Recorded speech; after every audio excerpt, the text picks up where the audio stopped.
Écoutez-moi ceux qui subissent l'humiliation. Écoute-moi toi dont tu fais l'objet de moqueries.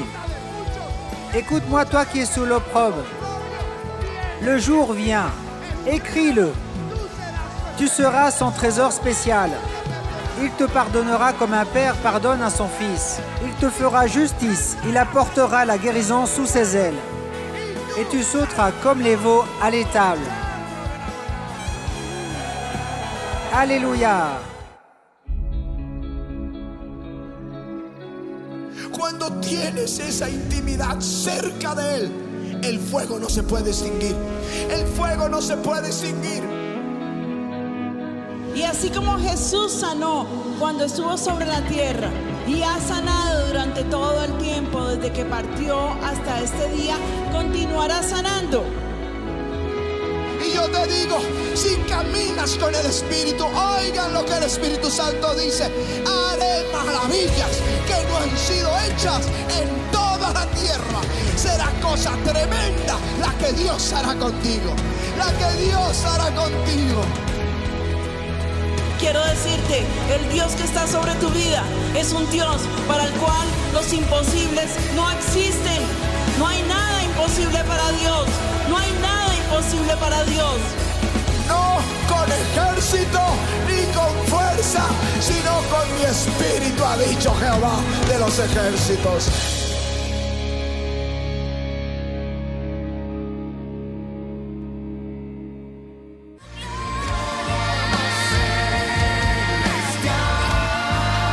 Et mon cœur.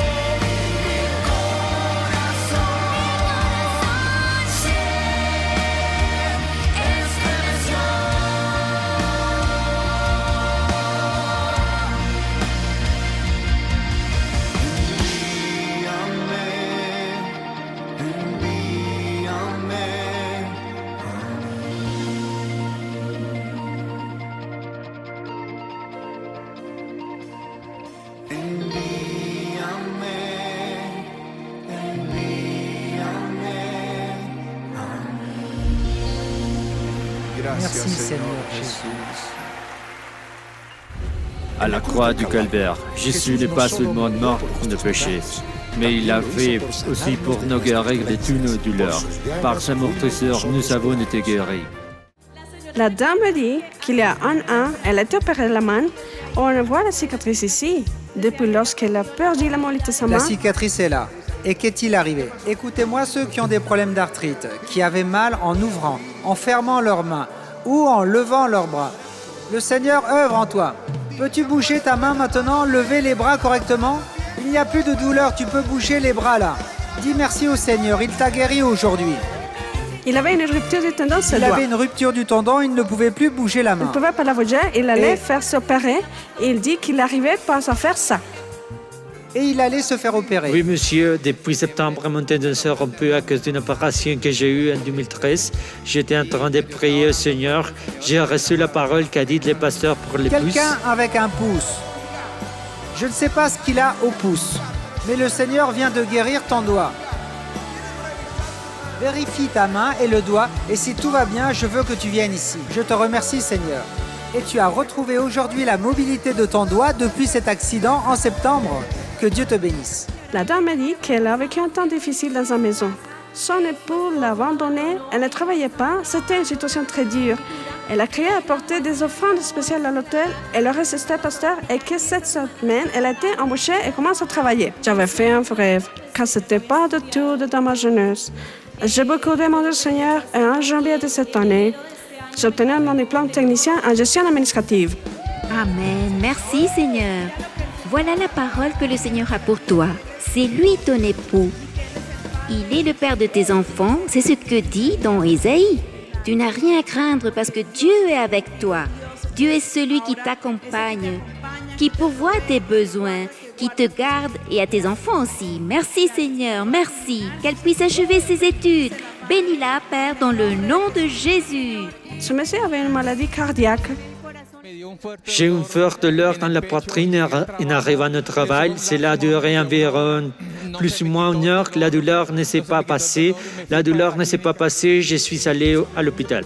Nous avons ici sous les cieux un examen spécialisé. C'est une artérographie coronaire qui montre que lorsqu'il était arrivé, il avait les 3 artères principales du cœur bouchées. Le pronostic était une mort imminente certaine.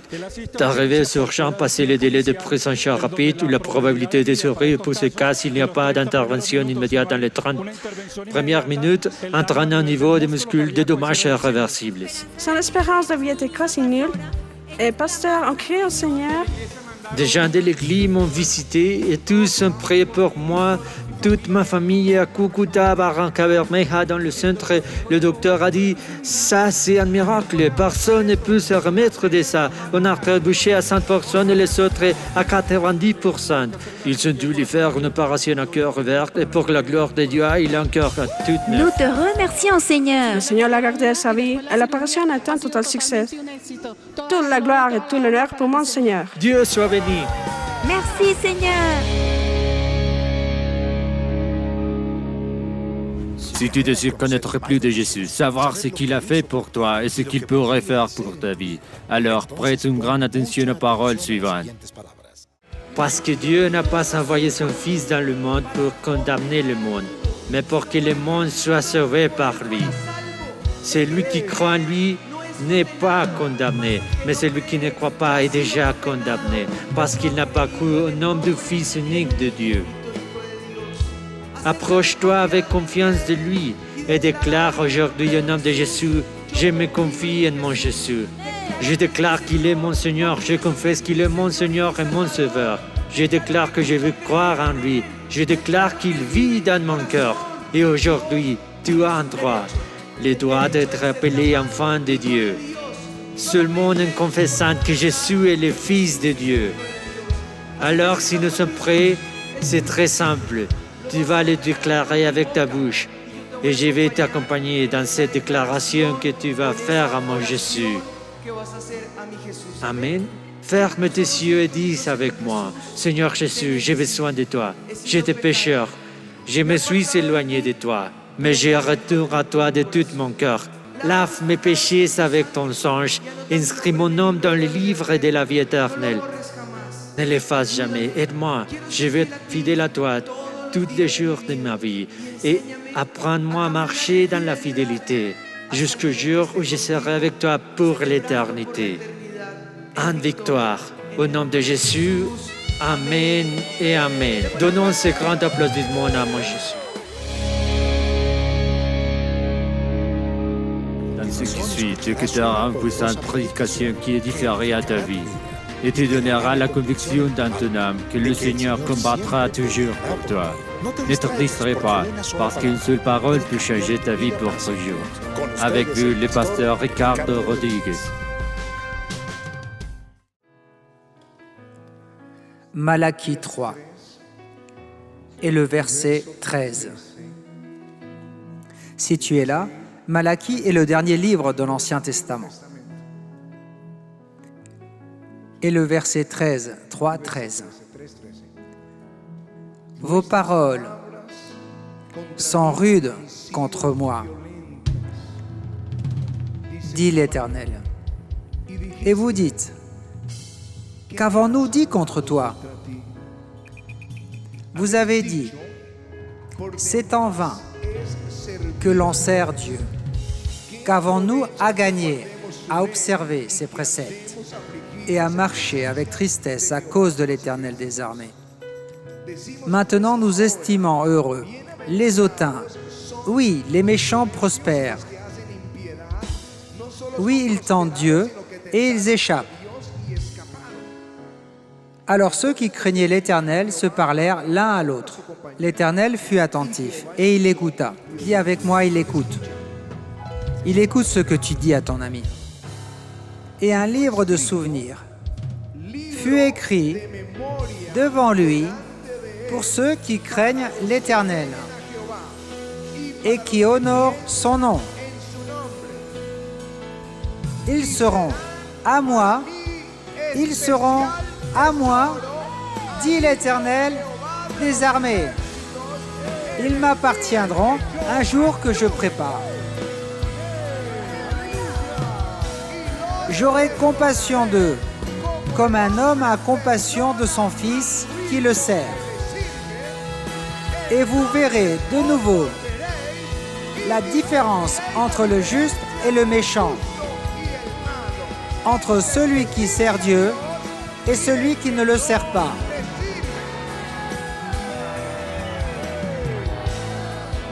Parce qu'ici vient le jour. Dis-le avec moi, le jour vient. Dis-le, le jour vient.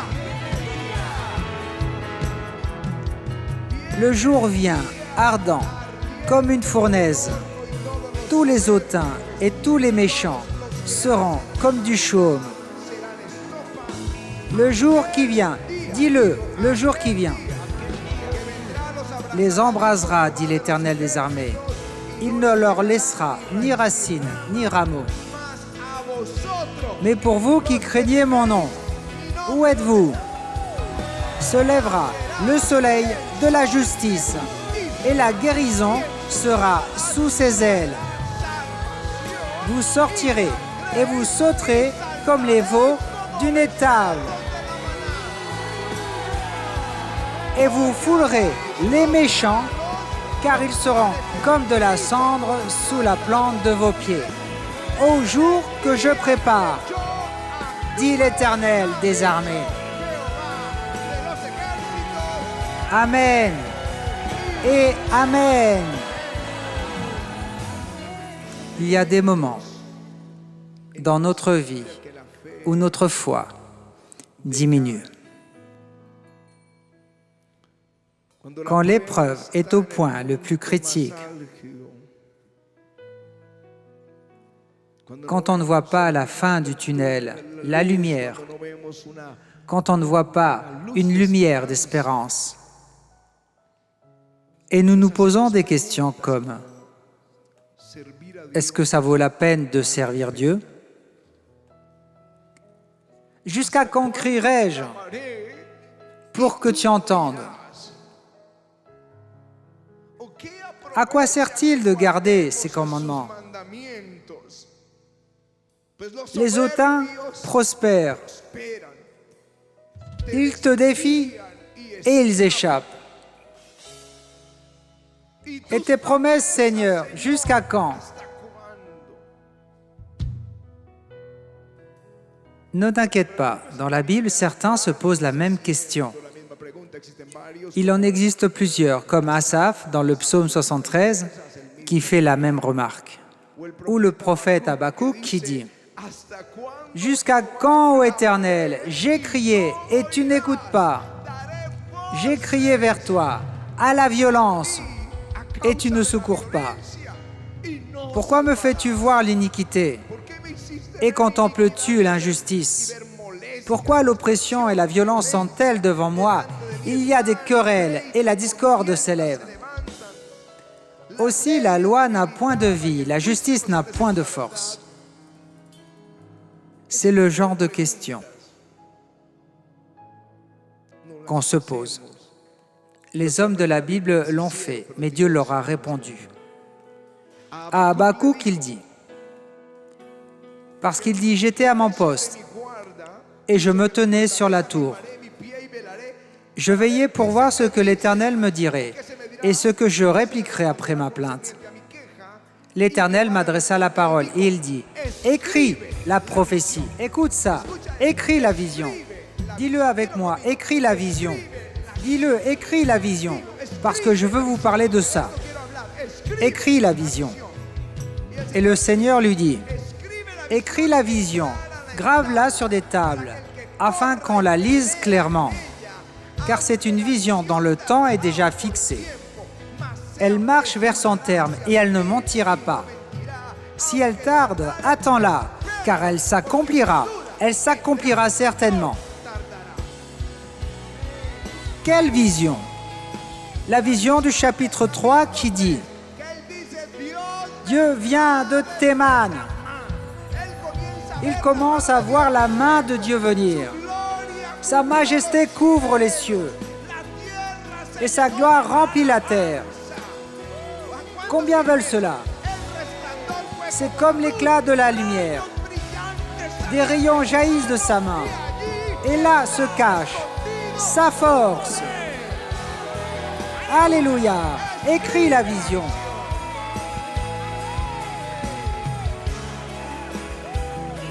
Alléluia.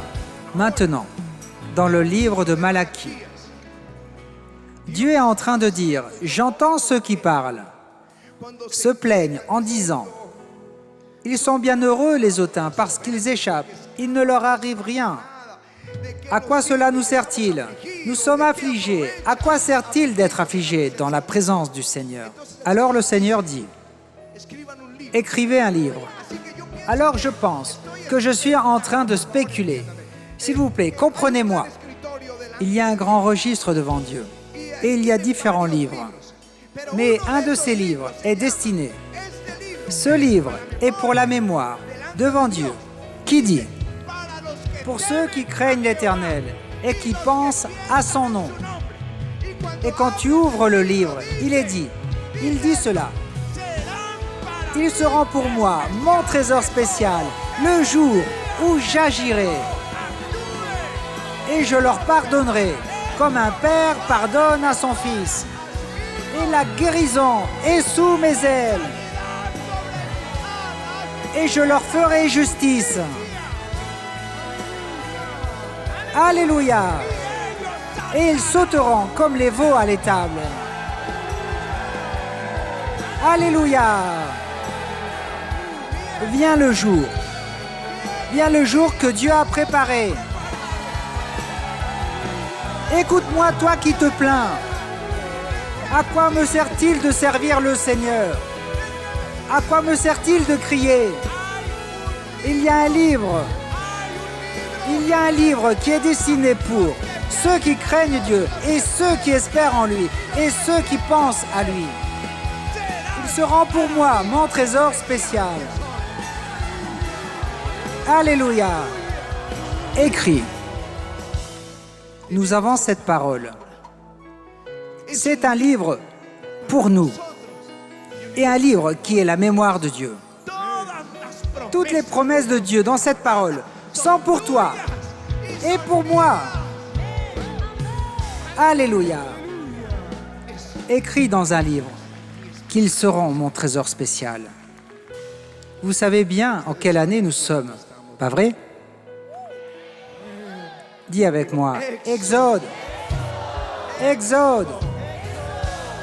Vous savez-vous que Dieu avait annoncé l'Exode 430 ans avant que l'Exode n'arrive?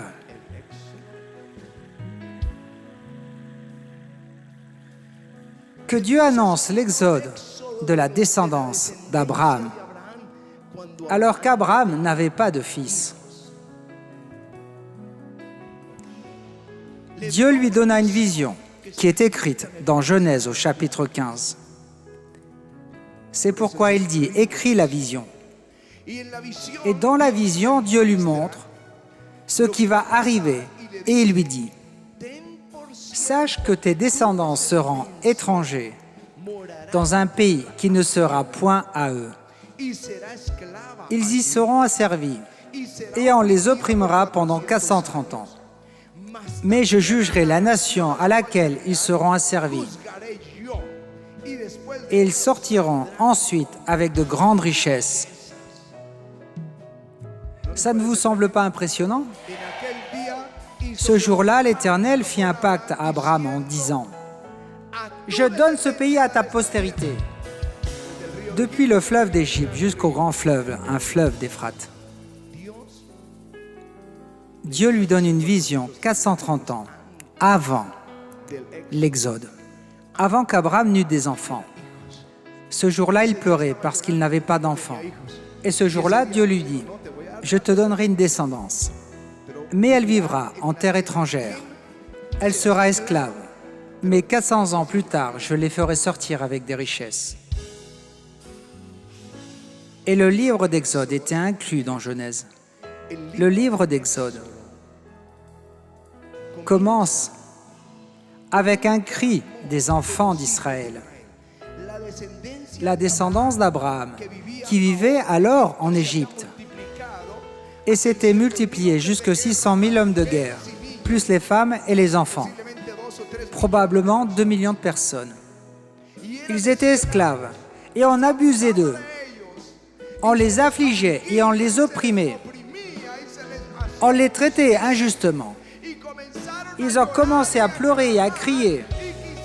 Et peut-être utilisèrent-ils les mêmes paroles que le prophète Malachie ou du prophète Asaph au psaume 73. Peut-être utilisaient-ils les mêmes paroles. Ils se plaignaient. Dieu ne nous entend pas.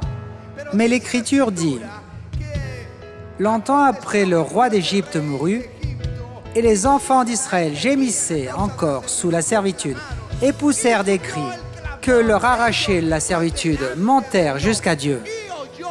Dieu entendit leurs gémissements et se souvint de son alliance avec Abraham. Dieu regarda les enfants d'Israël. C'étaient les enfants d'Israël, c'étaient les enfants d'Abraham. Alléluia. Alors, il appelle Moïse et il lui dit, « Bon, j'ai entendu l'affliction de ce peuple. J'ai entendu leurs cris. J'ai vu leur angoisse. Et je suis descendu pour les rendre libres. Ce jour est arrivé. Le jour est arrivé. Alléluia. C'est ce que je veux que vous écrivez. Le jour vient. Écrivez-le quelque part. Le jour vient. Le jour vient où Dieu te fera justice. Le jour vient où Dieu te bénira. Le jour vient où Dieu te sauvera.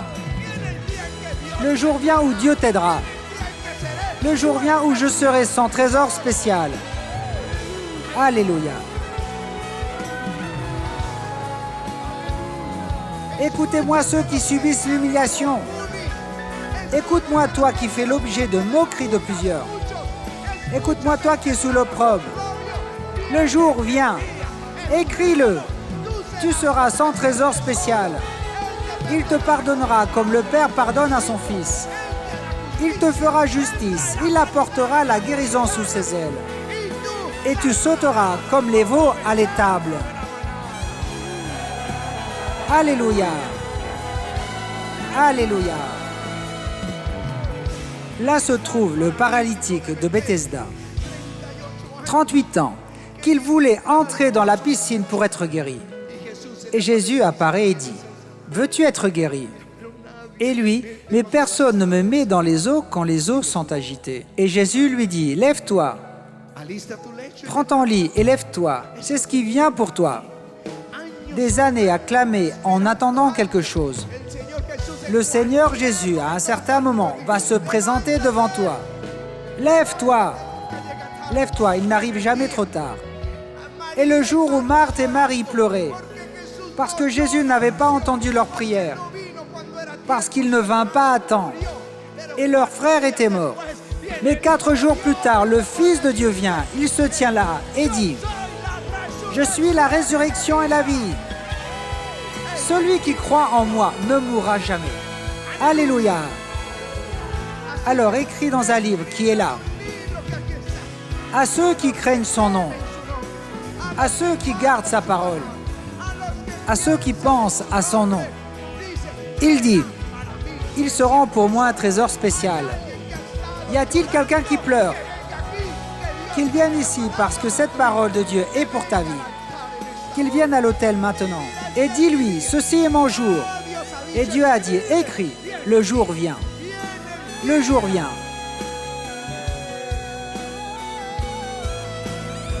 Servir Dieu est la question d'aujourd'hui. Est-ce que ça vaut la peine de le servir? D'espérer en lui? Bien sûr que ça en vaut la peine. C'est le mieux qu'un homme puisse faire. Servir le Seigneur est gratifiant. C'est un précieux travail. Il suffit d'ouvrir ta bouche et témoigner de celui qui remplit ta vie, de celui qui vit au siècle des siècles.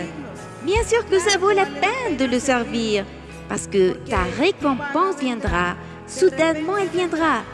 Et la parole dit que même celui qui ferme les portes du temple ou celui qui éteint les bougies qu'on utilisait à l'époque, ne restera pas sans récompense. Aucun de ceux qui servent Dieu ne restera sans récompense.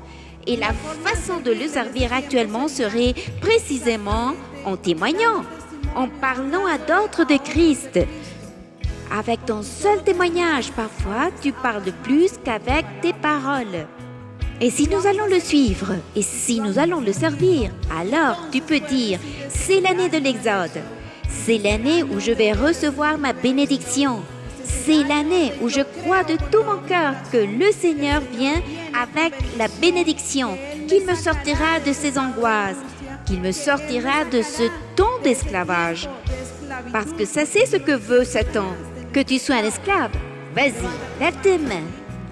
Dis-lui, s'il te plaît, Seigneur Jésus, moi maintenant, je crie à toi.